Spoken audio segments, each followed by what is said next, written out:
Video editing can be very overwhelming at times. It feels like it can take a while to learn or take a while to master, but there's new features that we talked about coming out, like the Zoom integration, for example, that just saves so much time. Like, you already did the hard work of providing a training on a Zoom meeting or providing really well thought training on a webinar.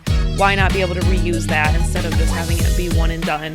And so bringing that into Camtasia, making it look really nice, cutting out any words or phrases you don't want in there anymore, and in uploading it from there just saves so much time. And then of course the goal of any video at the end of the day is teach somebody something, no matter how big or small. So providing focus on the screen, like what exactly are you wanting them to look at? Increase your cursor size, zoom in, throw a quick box around it, throw a highlighter over it. Just really get your point across in the simplest way possible. Good morning, good evening, good afternoon, wherever you are and wherever you're watching from. My name is Matt Pierce. We're in studio today and we are going to be talking about some new stuff happening in Camtasia and some opportunities if you're a trainer to be able to use these functionality to enhance what you're doing and maybe extend the life of some of the work that you've already done. And I've got a special guest, Carson Vestergaard. Did I say Vestergaard right? That is correct. Thank you for being here. We're glad that you're here. Tell us a little about what you do at TechSmith. Yeah, I'm an instructional designer at TechSmith on our customer education team. So our team makes all the tutorials, certification courses, we do all the webinars, any kind of training related activity like that. And I mostly work with Snagit, but all of us work cross-product, so Camtasia and the whole Camtasia suite as well. But yes, I'm an instructional designer making tutorial videos, doing webinars, and helping to write our tutorials. Well, and I think it's worth noting because I think from a backstory kind of perspective, you've been a teacher, you're a coach, so you do lots of kind of educational content or learning throughout your life. Yeah, it all kind of relates in the end. Like, I started here as an intern in TechSmith's HR department, and then became a high school math teacher. So of course, lots of training there.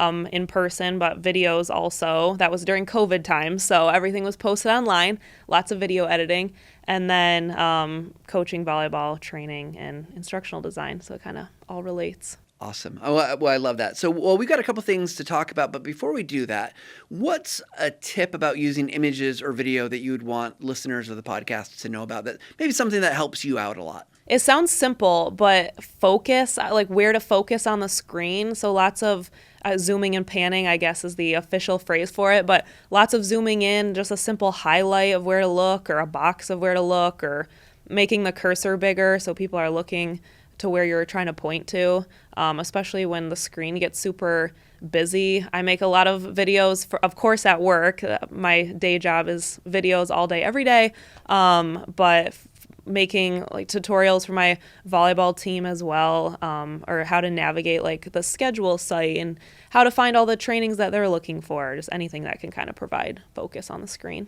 How zoomed in is too zoomed in? Oh, everyone always told me when I was learning how to video edit, zoom in more, make the cursor bigger. And I remember going 800% on the cursor one time, and I just got flooded with comments like, too much.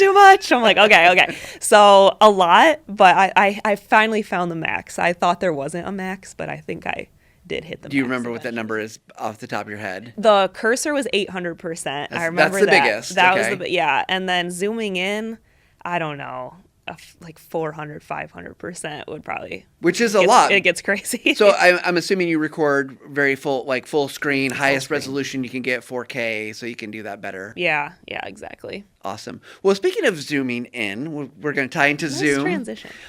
So there's a new feature in Camtasia, the Zoom integration, which allows people to bring in Zoom content into Camtasia directly. So tell us, just high level, really what does that do for someone if they're like, oh, that sounds interesting. I use Zoom, which is, I guess we should maybe state that it's the internet web standard for connecting, I guess. I don't know if it's a standard or not, but it seems very popular. Yes, it definitely. Any Zoom meeting recordings or webinar recordings, you can bring into Camtasia now automatically. And without going too deep, it opens up Camtasia Rev, which is just a feature of Camtasia, and it allows you to immediately style your video, so your camera separate from your screen, because usually when you're recording a Zoom call or a Zoom webinar, you have your speaker or speakers if multiple people are unmuted, and then whatever you're sharing on your screen. So you can manipulate those streams separately, make them look really nice, make a bunch of edits, like cut out all the pre-meeting chat where we always have like 5 minutes of chat at the beginning of any TechSmith call usually, and then at the end when everyone's saying bye or asking questions that won't be relevant in the recording, to cut that all out easily and then like have this nice produced video at the end. Well, let's talk about the streams first, because I think that seems like, as I've been looking around, it seems like that's a unique thing, right? Because the thing I experienced, and I've done events at TechSmith where we've taken that stream and you get like a camera that's a square thing, and then it's just kind of plopped up in a corner, and then you got your screen or slides or whatever that was recorded, but it's like kind of messy. It's not very polished. So why do you think that's a big deal for people? I think it's a big deal for people because, one, in a video edit later, you might want to switch back and forth. Like sometimes the speaker becomes irrelevant, and well, speaking about focus on the screen, you want to just focus on the screen and completely get rid of the webcam. Or sometimes in Zoom, if you turn your camera off, it just says your name in like that black circle or black square, and that just looks odd in a recording, so you could take that out. Or if there's nothing on the screen, which we know happens in Zoom calls a lot, no one's sharing their screen, then you could make the webcam full screen. So just being able to manipulate. And I think Zoom is one of the only, meeting softwares that can record your screen separate from your camera.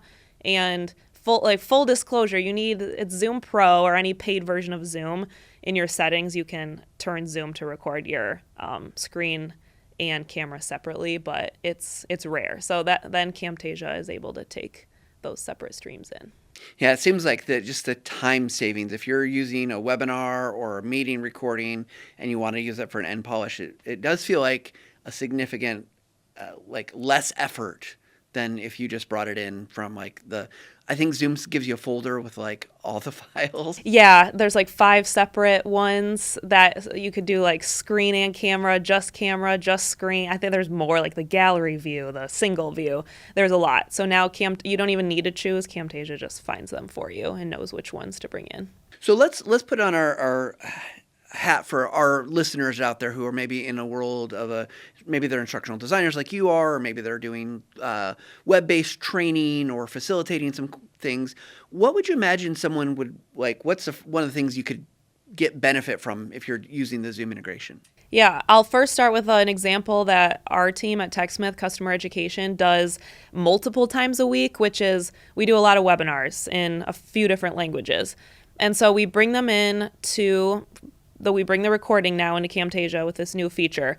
And we always start the webinar like 10 minutes early, and that's where all of us are just kind of chatting behind the scenes, or we're asking people if they can hear the music, see us. Is everything working? Tell us where you're classic. Where zooming you're in from. Tell us where you're from, right? Exactly. Everyone's listening to their stuff. Yeah, weather. Got to throw in the weather. And so in a recording that we're going to post later, none of that's relevant at all. No one needs to sit through 10 minutes of random chatter. So we use Audiate now to completely cut that all out. So we used to just have to trim and like look at the waves, the audio waves, or just listen to it. Like, where does this chat end? Keep hitting play and pause to figure out where we should trim to. But now Camtasia Audiate allows text-based editing, so we just read through everything. So we can read. So you're bringing it in from Zoom into Rev, right? And it's going to give you the layout. Then you're saying send it to Audiate, which I guess we should emphasize that anyone that has Camtasia gets the text-based editing features. Correct. Yep. Okay, so now you've got it in. It transcribes the entire webinar. Yep. And you're just getting rid of stuff. Yes, exactly. Yeah, I skipped a few steps there. So no, I just want to make sure I get it. Clarifying, yeah. So once Audiate transcribes, you can just read through our whole hour-long webinar, every word that anybody said. So then we just highlight what we don't want and delete it. And same thing at the end of the webinar. There's always like, thank yous, have a great Thursday, but people don't even know it's Thursday on a recording, random things like that. So we'll just highlight and delete all of that. That's awesome. So it does seem like if I'm a trainer out there, or I'm creating this virtual content opportunities, that the reusability of that content just went up because, one, you can cut the fluff. You can even probably trim out other things if it's something someone maybe asked you to restate something, or maybe you just messed something up. right? That reminds me, yeah, we cut out all the ums and ahs. Like, obviously, when someone is speaking in a webinar or a meeting for a full hour, they're going to think, they're going to say a few times or repeat their words a couple times or stutter at the beginning of sentences. So we cut all that out as well. And that usually cuts, like a good minute or two out at the end of just straight up hesitation words that don't matter. Yeah, again, it seems like if you're a trainer, all of a sudden you've got this high reusability of content because we know. So you set a training for a day, someone will say, well, I'm sick that day, or I can't make it, or my plans have changed. And I think everyone in the kind of universe now does like, this is recorded for the most part, right? And then you want something that's a nice delivery for after. Yeah, exactly. So are there other things that you feel like benefits from the Zoom integration that we might want to think about? If I'm a new user thinking about using this in my organization, what are the other options or opportunities for me? Well, when it brings it into Camtasia Rev and you can choose the layouts, like you can put a cool dynamic background behind your screen, which is just kind of like moving colors of just to provide some kind of dynamic element or colorful element.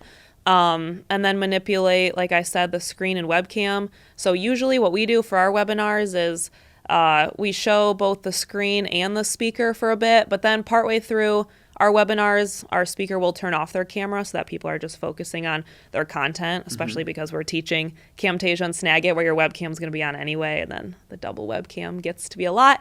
So then we'll just, you can split your content in Camtasia and pick multiple layouts and then add a transition between them. So you'll see like the speaker and screen at first, and then there will be a nice transition and just kind of the screen will slowly zoom in and that webcam is gone. Because like I said, in Zoom, if your webcam is off, it just says your name in like a black box, and it's just it provides nothing. And it's just no value there. No value. So I guess one of the things it's worth mentioning, and just you can correct me if I'm wrong, the when you bring in those screen recordings or whatever, your cursor does not get enhanced though. That's correct. That's the only downside, and it's because Zoom is unable to record cursor metadata separately. So if anyone listening has used Camtasia and Snagit in the past, Camtasia can record your cursor. So you can make your cursor bigger. You can add highlights. Zoom, because you're bringing it in from Zoom, cannot. So your cursor is going to do whatever your cursor did throughout your meeting or webinar. But everything else you can completely manipulate, like add filters to your camera, add a border to your camera, add a nice shadow or reflection to your camera or screen. And you can still zoom in on the screen and stuff like that. So maybe there's a tip there that like, hey, if you're going to use this and you're recording the screen, increase the size of your cursor in your system settings, right? We used to do that all the time. That is a good pro tip, actually. Yeah, increase your cursor off the bat before you start recording, which, many like third-party apps can do. Or just use Camtasia later to zoom in. If you didn't increase your cursor and it's too late, just zoom in, and then your cursor it'll be much more focused and larger from there. I love it. You had mentioned earlier that you have to have it's Zoom. Any paid version of Zoom. Okay. So Zoom Pro, Zoom Business, I forget all their names. So people are going to ask, well, I don't use Zoom. I'm on Teams, WebEx, GoToMeeting, Adobe, what's Adobe's? I can't remember what theirs is. Oh, sorry, Adobe. But there's all these other tools that people use. I think you mentioned earlier Blue Jeans. That's an old one. That's an old one. Yeah. There's all sorts of them. But this is a Zoom-only feature, correct? This is a Zoom-only feature, yes. Other meeting recordings or other recording softwares like Teams, etc., cannot record your camera and screen separately. So you could still bring those into Camtasia and make a bunch of edits and still even export to Audiate like we were talking about and cut out any text that you want really easily, but you won't be able to manipulate your camera separate from your screen and get the layouts like you can with Zoom. So maybe those other tools start introducing separate recordings for the things. Maybe we will get there. But I would love it. Yep. Yeah, I think it's helpful for me to understand that the difference in the technology and why you can bring in any MP4 to Camtasia, but Zoom's given us a little bit of something more to work with. So I want to shift gears because I think the Zoom stuff is super exciting. There's a feature also coming out that I'm excited about, which is sync audio. Tell us a little bit about what does it mean to be able to sync. What is that like? Sync audio? Like what is that?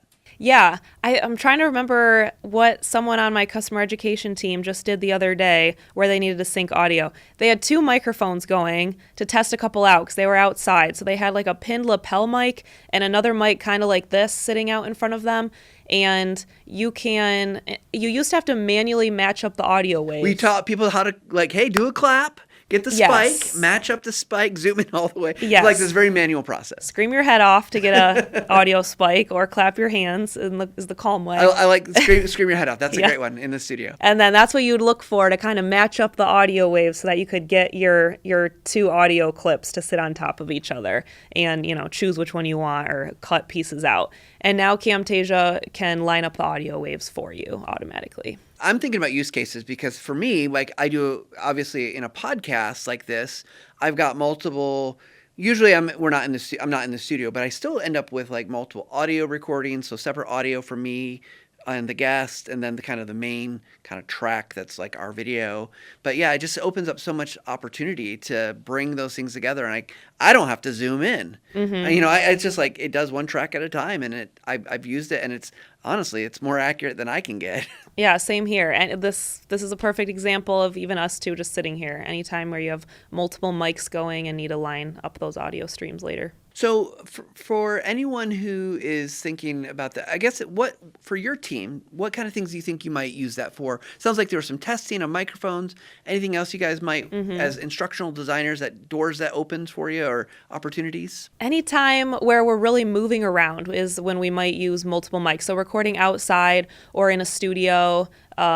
Which you guys are doing more. You're starting to do more of, right? We are, yeah. Or getting 2 people involved in a video, anything that would involve that kind of collaboration. We're going to move away from the features a little bit. What are your biggest, as an instructional designer, like you said, you're making videos for volleyball, you're making videos for work, you're making a lot of videos. What's your biggest audio frustration? Like, what's the thing that you wish, if you could wave a magic wand, make it go away, what would you wish for? Ooh, good question. I live in an apartment, and there's noises sometimes when I record, like the lawnmower outside, if my window's open. Always a leaf blower. Oh my God, a leaf blower.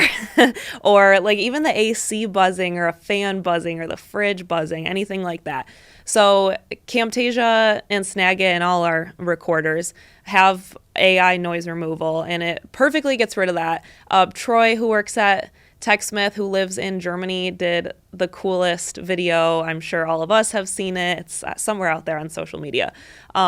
But where he sat in the middle of a street in Berlin and recorded, and it was very noisy around him. And AI noise removal like perfectly removed all those car noises and people talking and the wind and everything behind him. So that would be the main one. The other one is anytime I'm recording, I say sentences multiple times. My voice dies out at the end of a lot of sentences, or I just didn't say it right, or it was awkward. So I'll say sentences multiple times and then pick the ones I want to keep. And that text-based editing and Audiate that we were talking about before is the easiest way, because I just read through and I see, okay, I said this sentence here 3 times in a row. Let me listen to them. I want number 2, highlight, delete the first one, highlight, delete the third one. And it deletes that audio as well as the video that I had going with it. So it's easy to do multiple takes. I appreciate that one. I just did, I've been recording lectures for a university course I've been making, and lots of takes, scripted out, right? And I have to say things multiple times because I make mistakes. Mm-hmm. Having the ability to read and see the duplicate, and then I got to listen to make sure I didn't. The first one wasn't really the best one. Sometimes it was, but I'm going to say if the Audiate team's listening, and audience, tell us if this is something you'd want, because we've got it detects duplicate words. Yes. I want duplicate sentences or phrases. Or highlight those so I can go find them later and not keep duplicate. Yeah, that would be nice. Because I've already used the duplicate words a bunch. Not with scripted things, I won't accidentally say the same word twice. But in webinars, all the time. Like, open up Snagit, because I'm still trying to click the button. Anything like that, it'll already automatically delete. Yeah. A lot of that. Mm-hmm. Or so oh man, so many not good duplications of words that I'm just spewing as filler. So Carson, as we get close to wrapping up here, thinking about the audience that's probably seen your tutorials, if there was, we talked about a tip at the beginning, but I'm thinking about people who are they're in the thick of creating videos. They're probably maybe not making as many as you are, but what would you want them to know that would maybe from what you've experienced over your time at TechSmith as someone who's made a lot of videos now, what do you wish everyone knew about either products or just advice for video creation? That's a hard question. I think they're easier to update later than you think. That's been on my mind a lot. Like videos can go out of what's the word I'm looking for? Like become irrelevant. They get stale. It gets stale so much faster, or one thing in your UI changes, anything like that. So the best part of video editing, or the thing that people should know, is like you can even just throw in a new screenshot over the top of your video in Camtasia. And so if this UI changed and it's only this one page that you loaded, just throw a new screenshot of the page above it and it'll like nicely transition into it. Or if there was a date up on your screen, 2021, and you don't want people to know that your video is that old, just, overlay a new screenshot on top of it, which is, nice how Snagit and Camtasia can kind of work together because you can bring images in. And now easier than ever, right? Send your images to Camtasia or from your images in Camtasia to Snagit and change them and send them right back. It's pretty awesome. It feels like cheating, but there's a lot of faking behind the scenes. Like it's not as much video recording as you think. It's kind of a lot of screenshots with a cursor that you think are actually clicking, but it's really just switching the page, and it makes videos so much easier to update in the future. It's not. There's no cheating in you're video right. editing. It's called right? editing. It's called editing. Right. That's it's movie magic. That's what we like. Well, Carson, this has been a fantastic opportunity to sit down and talk about a couple features, hear a little bit more from you about why these are so valuable. We like to end our show with everyone giving us their final take. So, Carson, what is your final take? My final take is video editing can be very overwhelming at times. It feels like it can take a while to learn or take a while to master, but there's new features that we talked about coming out, like the Zoom integration, for example, that just saves so much time. Like you already did the hard work of providing a training on a Zoom meeting or providing really well thought training on a webinar. Why not be able to reuse that instead of just having it be one and done? And so bringing that into Camtasia, making it look really nice, cutting out any words or phrases you don't want in there anymore, and in uploading it from there just saves so much time. Using screenshots to kind of fake what you were doing before saves so much time. And then, of course, the goal of any video at the end of the day is teach somebody something, no matter how big or small. So providing focus on the screen, like what exactly are you wanting them to look at? Increase your cursor size, zoom in, throw a quick box around it, throw a highlighter over it.